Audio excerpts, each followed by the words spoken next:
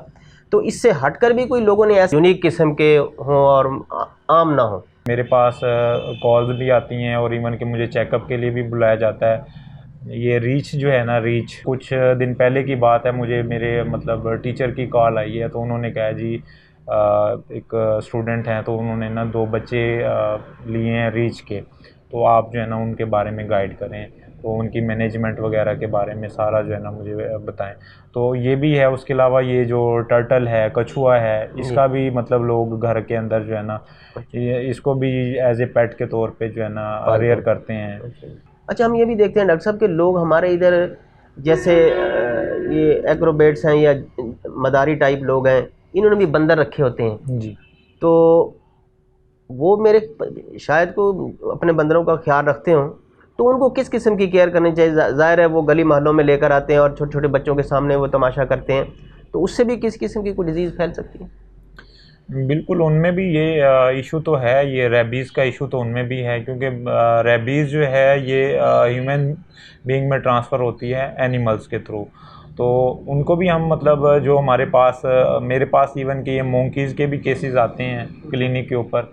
अक्सर ये जो आप जिस तरह कह रहे हैं ना कि तमाशाई जो बंदर यूज़ करते हैं, तो वो आते हैं मेरे पास। तो उनको अगर कोई मसला, उनका ट्रीटमेंट भी करते हैं और उनको वैक्सीन का भी कहते हैं कि वैक्सीन लाजमी करवाएं। इवन कि हम ये भी कहते हैं कि अगर मतलब आपके पास सिर्फ डोज़ के पैसे हैं, हम अपनी फ़ीस नहीं लेते, सिर्फ आपसे जो डोज़ है उसके मतलब दें और हम आपके पेट की वैक्सीन कर देते हैं। उससे ये है कि आपकी भी सेफ्टी, आपके पेट की भी।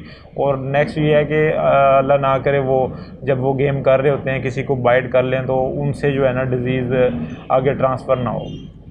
इन पेट्स में डॉक्टर साहब कोई ऐसी डिजीज़ भी आ जाती है जिसकी वजह से कोई सर्जरी करना पड़ जाती है? बर्ड्स के अंदर भी बहुत सारी बीमारियां हैं जिसमें हमें सर्जरी करनी पड़ती है।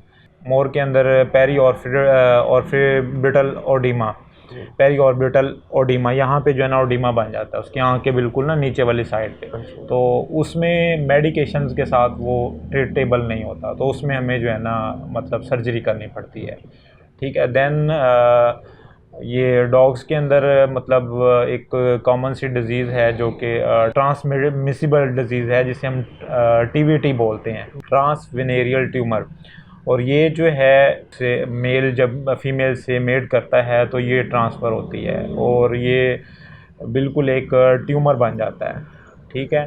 इसकी बड़ी एक मतलब पेक्यूलर स्ट्रक्चर होती है। इसको हम मतलब देख भी सकते हैं और इजीली हम डायग्नोज भी करते हैं। तो इस केस के अंदर जो है ना हम मेडिसिन्स देते हैं। अगर मेडिसिन्स के साथ हमें रिज़ल्ट ना मिले तो फिर हम सर्जरी की तरफ जाते हैं। इन पेट्स की खुराक के हवाले से कोई थोड़ा सा हमें बताएं कि उसका किस तरह ख्याल रखना चाहिए, किस किस्म की खुराक उनको देनी चाहिए, बर्ड्स को और ये पेट्स को?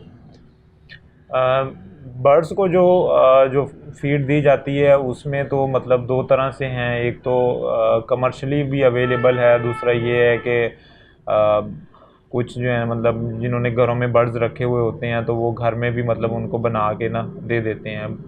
अब फीड के हवाले से जो बर्ड्स हैं, हर बर्ड की एक अपनी डिफरेंट डाइट है। अगर हम पिजन्स की बात करें तो उनकी डाइट थोड़ी सी डिफरेंट है। अगर हम मतलब पैरट्स की करें तो उनकी थोड़ी डिफरेंट है। कमर्शियल लेवल पे बर्ड्स की बात करें जो कमर्शियली रेयर किए जाते हैं तो उनकी फीड अलग होती है। जो पेट्स हैं, जिस तरह आप कह रहे हैं कि कैट्स और डॉग हैं, इनकी भी मतलब ऐसे ही है। घर में भी जो है ना होममेड रेसिपी भी है। उसके अलावा जो है कमर्शियली भी अवेलेबल है फीड, जो कि मतलब बाहर से इंपोर्ट भी हो रही है, इवन के यहाँ पे भी अब मैन्युफैक्चरिंग है पाकिस्तान में भी। डॉक्टर साहब, चूँकि ह्यूमन बीइंग्स में भी लोग बहुत ज़्यादा सेल्फ मेडिकेशन करते हैं, तो ये पेट्स में भी कोई ऐसा रुझान है सेल्फ मेडिकेशन का? जी बिल्कुल, आपकी बात सर बिल्कुल ठीक है। पेट्स में भी ये चीज़ें हैं। जो हमारे पास केसेस आते हैं जिसमें उन्होंने सेल्फ मेडिकेशन की होती है, तो उनकी कंडीशन डेफिनेटली वो सीरियस हो जाती है। ऐसे क्लाइंट्स हैं जो कि जिनको पता ही नहीं होता, वेट का पता ही नहीं होता कि वेट बैठे कहाँ पे हैं। या तो वो मतलब मेडिकल स्टोर पे जाते हैं, उन्हें कहते हैं हमें कोई मेडिसिन बता दें, और मेडिकल स्टोर्स मतलब उन्हें इस चीज़ का इल्म नहीं होता कि डॉग, कैट या अदर पेट्स को हमने ट्रीट करना है तो क्या डोज देनी है, कैसे करना है, तो उससे भी उनके पेट की कंडीशन सीवियर हो जाती है। और जब उन्हें पता चलता है कि वेट है, वेट के पास आते हैं, तो उस टाइम फिर उसकी कंडीशन सीरियस होती है। बट लेकिन अब जो ट्रेंड मैंने देखा है, बहुत सारे हमारे क्लाइंट्स ऐसे हैं कि जैसे मैंने आपको कहा कि वो मंथली चेकअप करवाते हैं, तो अवेयरनेस है। अब कोई भी थोड़ा सा भी इशू होता है, इवन कि कोई पेट अगर हल्का सा वॉमिट भी कर दे तो उनकी कॉल आ जाती है कि डॉक्टर साहब हमारा पेट जो है ना वॉमिट कर रहा है, तो हम चेकअप करवाना चाहते हैं। तो ये चीज़ें अवेयरनेस वाली जो है ना, ये मतलब हम वेटनेरियन, जो यंग वेटनेरियंस हैं, जो सीनियर वेटनेरियंस हैं, इन्होंने ही मतलब लोगों को बताना है, अवेयर करना है। तो जब अवेयर करेंगे तो सेल्फ फिर मेडिकेशन वाली जो बात है वो फिर कम रह जाती है। बहुत बहुत शुक्रिया डॉक्टर साहब, आपने हमें टाइम दिया। Sir welcome. तो इंशाल्लाह आपके इनके कीमती मशवरों से लामाला हमारे जो पेट्स रखने वाले हैं उनको फ़ायदा होगा। जी इंशाल्लाह। मेहरबानी। नाज़रीन, जैसा कि आपने सुना, डॉक्टर उसामा शरीफ साहब ने हमें पेट्स पालने वालों को बहुत अच्छे कीमती मशवरों से मुस्तफ़ीद किया। अगर पेट्स पालने वाले डॉक्टर साहब के मशवरों पर अमल करेंगे और उनकी बताई हुई बातों पर अमल करेंगे तो लामहल्ला उनको अपने पेट्स को रखने में, उनकी देखभाल में, उनके इलाज मुआवजे में बहुत ज़्यादा फ़ायदा होगा। आज तक के लिए इतना ही। आइंदा सेगमेंट तक अपने मेज़बान ताहिर नदीम को दीजिए इजाज़त। अल्लाह निगहबान।